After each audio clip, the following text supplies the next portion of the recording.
कैसे हैं आप लोग? अच्छे हैं? हाँ, चलिए हम लोग आज एक अच्छा सा टॉपिक पढ़ते हैं। वायरस। वायरस जिसको हम लोग हिंदी में कहते हैं विषाणु, ठीक है। और इस शब्द से हम लोग भली भांति जागरूक हैं, जानते हैं इस शब्द को। इसी के बारे में थोड़ा हम लोग आज चलते हैं। वायरस क्या करते हैं हिंदी में?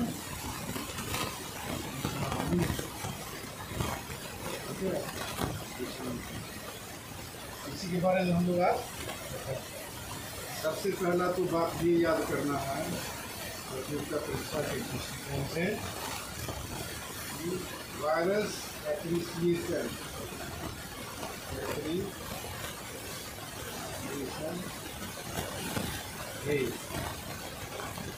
कब मनाया है। सबसे पहले इसको देखना है। ये क्या हो गया? 3 अक्टूबर एवरी ईयर, ठीक है। वायरस एप्रिसिएशन डे 3 अक्टूबर को प्रतिवर्ष मनाया जाता है। इस दिवस के अनुसार हम लोग क्या करते हैं? विषाणु के बारे में जागरूक होते हैं, उसके बारे में अध्ययन करते हैं, कैसे फैलता है, किसके माध्यम से फैलता है, कौन एजेंट का रूप काम करता है, वायरस है क्या, ठीक है, और उसका इलाज कैसे होता है, उस बचाव कैसे करेंगे, है ना। इन सभी बातों के बारे में हम लोग वायरस एप्रिसिएशन डे के अंतर्गत जानते हैं, जागरूक होते हैं, ठीक है। तो चलिए एक नया शब्द और आता है, वायरोलॉजी। क्या आता है? वायरोलॉजी। वायरस मतलब क्या होता है? वायरस। लॉजी मतलब क्या होता है? स्टडी, ठीक है। The study of virus. क्या इसको हम बोलेंगे? The study of viruses is called virology, ठीक है, वायरोलॉजी। तो हम सिर्फ इसका अध्ययन ही इसके अंतर्गत नहीं करते हैं, बल्कि इसके अंतर्गत हम लोग डायग्नोसिस के बारे में भी पढ़ते हैं, वेरियस टेस्ट के बारे में पढ़ते हैं कि हम कैसे जानेंगे कि वायरस का टेस्ट हम कैसे करें, उसके बारे में पढ़ते हैं, ट्रीटमेंट के बारे में पढ़ते हैं, उसका इलाज क्या होगा, ठीक है, और साथ ही साथ उसका बचाव क्या होगा, इसके बारे में भी हम लोग पढ़ते हैं, ठीक है। क्लियर? ओके, यहीं तक आज, ठीक है। वायरस को जानने से पहले हम लोग जानते हैं सेल के बारे में। इसके बारे में सेल, जिसको हम लोग क्या कहते हैं? कोशिका। क्या कहते हैं? कोशिका। A cell is the basic unit of life, ठीक है। सेल जो क्या है? जीवन का आधारभूत इकाई है, बेसिक यूनिट है, ठीक है ना। हम ऐसे भी बोल सकते हैं, a cell is the unit of life. Cell is the unit of life, ऐसे भी बोल सकते हैं, ठीक ना। और दूसरी भाषा में हम और सेल के बारे में बोल सकते हैं, ठीक है। इसको अब हटाते हैं। देखिए एक और, जब आप आगे बढ़ते हैं तो और एक परिभाषा बनता है, द स्ट्रक्चरल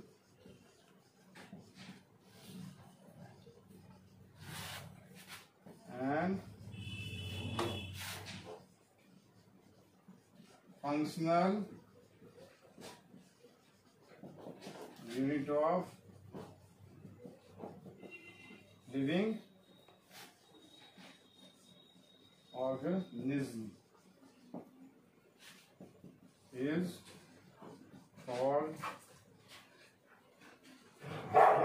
सेल, कोशिका। ठीक है, कोशिका जीवन की इकाई है, आधारभूत इकाई है, या हम बोल सकते हैं कोशिका किसी भी लिविंग ऑर्गेनिज्म का संरचनात्मक और क्रियात्मक इकाई है। ओके, चलिए ये हम जान लिए हैं। देखिए अब विषाणु, या हम चलते हैं अभी सेल थ्योरी पर। सेल थ्योरी जो है रिलेटेड किससे है? Related to living organism. ठीक है, इससे रिलेटेड है सेल थ्योरी। लेकिन जब वायरस के बारे में पूछा जाएगा तो वायरस क्या है? सेल थ्योरी का अपवाद है। क्या है? सेल थ्योरी का अपवाद है। इसको हम क्या करते हैं? Exception, exceptional case. Virus cell theory का क्या है? अपवाद है, एक्सेप्शन है। ठीक ना, एक्सेप्शनल केस के अंतर्गत आता है। कहने का मतलब है कि वायरस में सेल नहीं पाया जाता है। इसका मतलब क्या हो गया कि वायरस में सेल, नो सेल,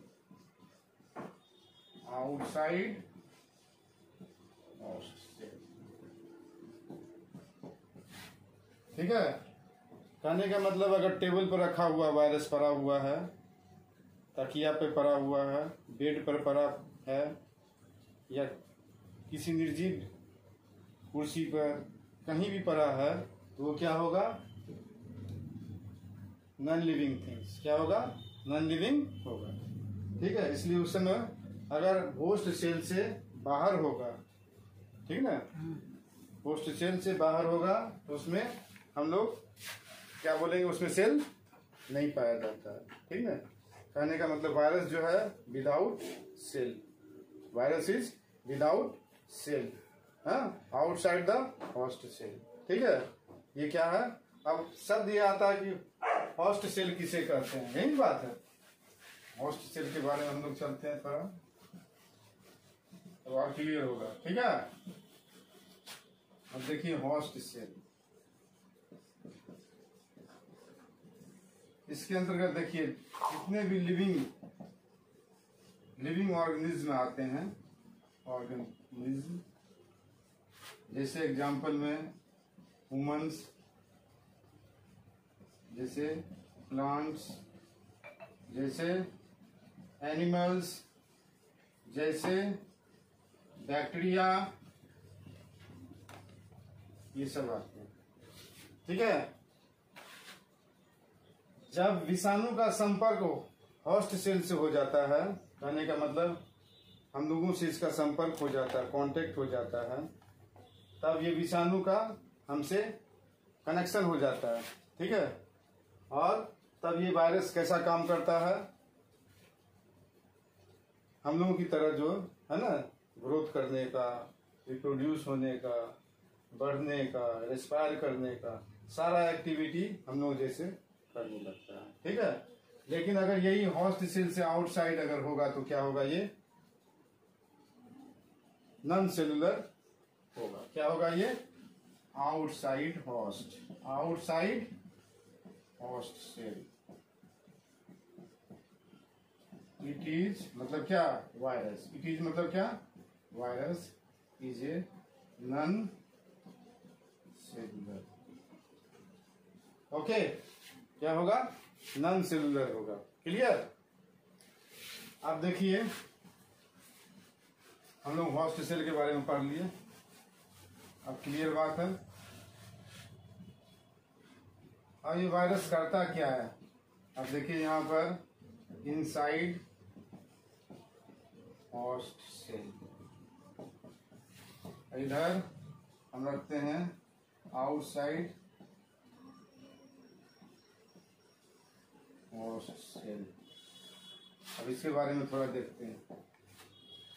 आउटसाइड होगा तो इसमें क्या होगा, ग्रोथ होगा, नो ग्रोथ। रेस्पायर करेगा, रेस्पायरेशन करेगा, नो। और क्या करेगा, रिप्रोड्यूस करेगा, रिप्रोड्यूस करेगा, रिप्रोड्यूस होगा, क्या होगा, रिप्रोड्यूस होगा। ओके, क्या क्या करेगा, रिप्रोड्यूस करेगा, ग्रोथ करेगा, रेस्पायर करेगा, रिप्रोड्यूस करेगा। ओके, ये क्या है, नॉन सेलुलर। और क्या है ये, नॉन सेलुलर। ठीक, उसके बाद ये क्या है, ग्रोथ हो गया, रेस्पायर हो गया, रिप्रोड्यूस। इधर चलिए, इधर ग्रोथ, यस, रेस्पायरेशन, यस, उसके बाद रिप्रोड्यूस, यस। और ये क्या हो जाएगा, एक प्रकार का सेलुलर एक्टिविटी करेगा। कैसा करेगा, सेलुलर एक्टिविटी करेगा। कहने का मतलब क्या, एक तरह से मान के चलिए इसका एक्टिविटीज कैसा होगा, एक्टिविटीज स्टार्ट होगा, क्या होगा, स्टार्ट इन होस्ट सेल, मान के चलते हैं, ठीक है ना। ये एक्टिविटी ये करेगा, क्लियर, ठीक है। आप देखिए, एक बात और हम लोग जानते हैं,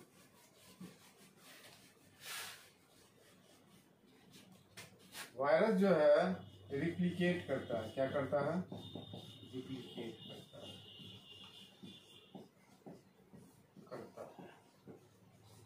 कब करता है, इनसाइड आवर बॉडी और होस्ट सेल, ठीक है। जब हमारे शरीर में जब प्रवेश कर जाता है या होस्ट सेल में या प्रवेश कर जाता है, ठीक ना, तब ये क्या करता है, रिप्लिकेट करता है, ठीक ना।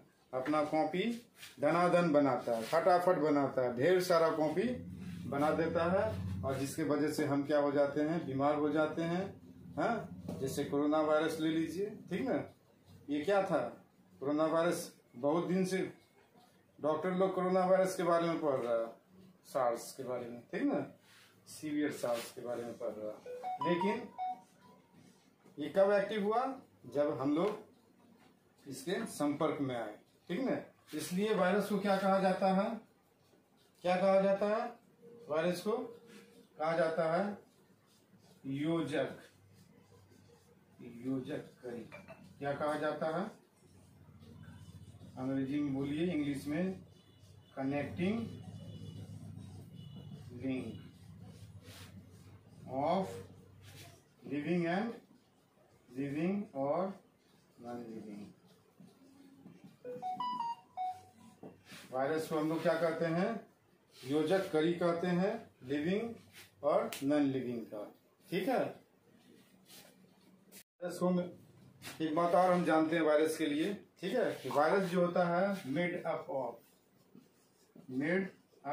Of genetic material, genetic material.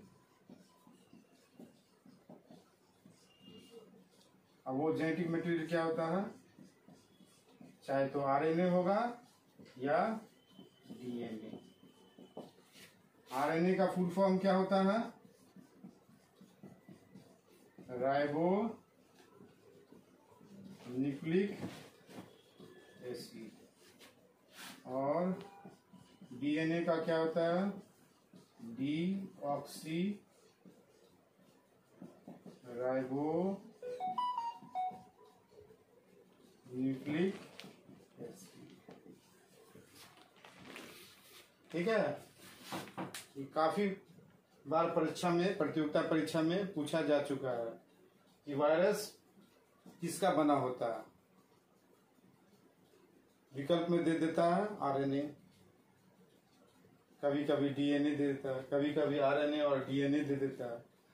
हाँ, अब विकल्प में ये भी दे देगा आरएनए या डीएनए, ठीक है ना।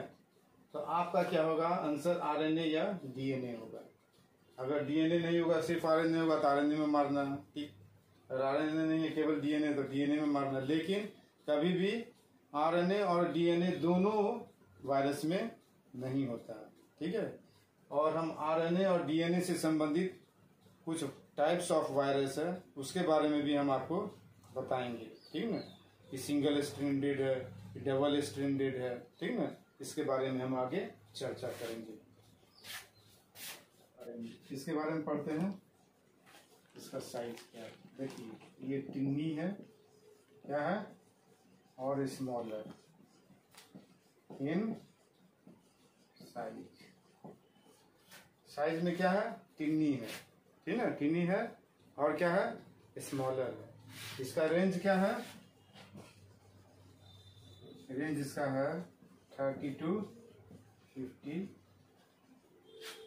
नैनोमीटर। क्या है, 30 to 50 नैनोमीटर। और याद रखिए 1 नैनोमीटर इक्वल टू क्या होता है, 10 to the पावर माइनस, क्या होता है, 10 to the power minus 9 metre. क्या होता है, ये भी बात याद है, 1 नैनोमीटर में इतना चीज होता है। अच्छा ये बताइए, वायरस में सेल वॉल होता है, वायरस में सेल वॉल नो, नहीं होता है। क्या होता है, नहीं,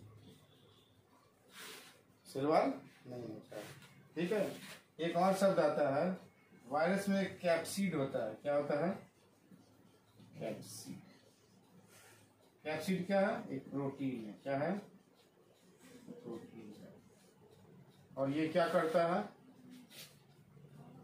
ये प्रोटीन क्या करता है, किससे बना होता है, कैप्सोमियर्स, कैप्सोमियर्स का बना होता है, बना होता है। ये क्या करता है, वायरस का प्रोटेक्शन। क्या करता है, ये कैप्सिड क्या करता है, वायरस का प्रोटेक्शन। क्या करता है, प्रोटेक्शन करता है,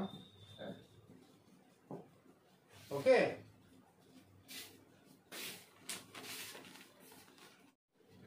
अब देखिए virus term coined by um, क्या, मार्टिनस विलियम, मार्टिनस विलियम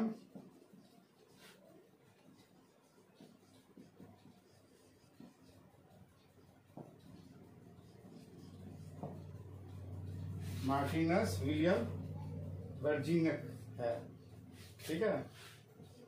इसने फाइंड किया, कब किया, 1897 में। कब किया, 1897 ईस्वी में इसका क्या किया, फाइंड किया। और ये कहाँ का रहने वाला था, डच का, डच माइक्रोबायोलॉजिस्ट। क्या था, माइक्रोबायोलॉजिस्ट, ठीक। वायरस को हम कैसे देखते हैं, वायरस को हम लोग देखते हैं विद द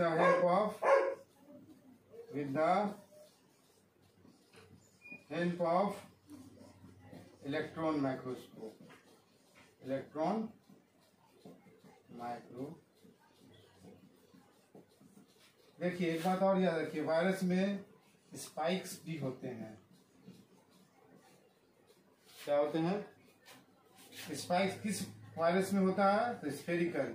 किस वायरस में, स्फेरिकल वायरस में क्या पाया जाता है,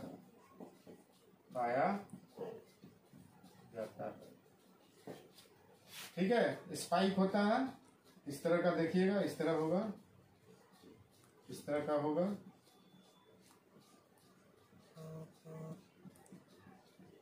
ठीक है। और कोरोना वायरस, मान लीजिए कोरोना वायरस, इसका एग्जाम्पल क्या है, कोरोना वायरस एग्जाम्पल है, ठीक है, कोरोना वायरस में भी देखे थे स्पाइक था, है ना। अब ये स्पाइक का क्या उपयोग करता है वायरस, हमारे शरीर में स्पाइक का अटैचमेंट हो जाता है।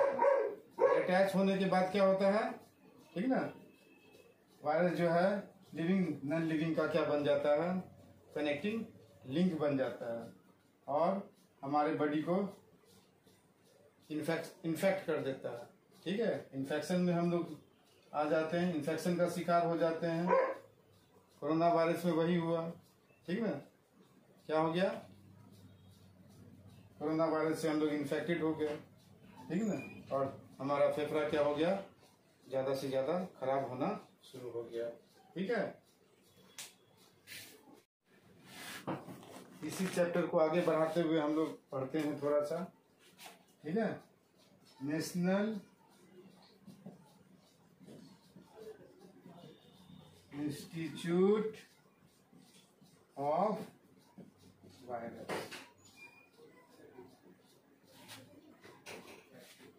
ठीक है, नेशनल इंस्टीट्यूट ऑफ वायरस क्या पढ़ते हैं, नेशनल इंस्टीट्यूट ऑफ वायरस। इसको दूसरी भाषा में हम लोग क्या बोलते हैं, वायरस रिसर्च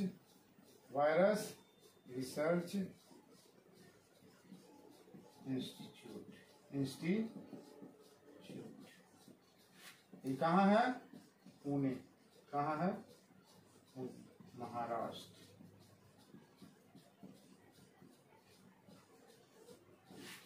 पुणे, ठीक है ना। कब एस्टेब्लिश हुआ था, एस्टेब्लिश्ड कब हुआ था, 1952 में। कब हुआ था, 52। और इसका भी चेयरमैन कौन है, चेयरमैन या बोल सकते हैं आप चेयरपर्सन, जो बोलिए कौन है, डॉक्टर प्रिया अब्राहम। क्या नाम है, डॉक्टर प्रिया अब्राहम। अर्जेंट में क्या है, अर्जेंट में ये अभी 6%। ठीक है।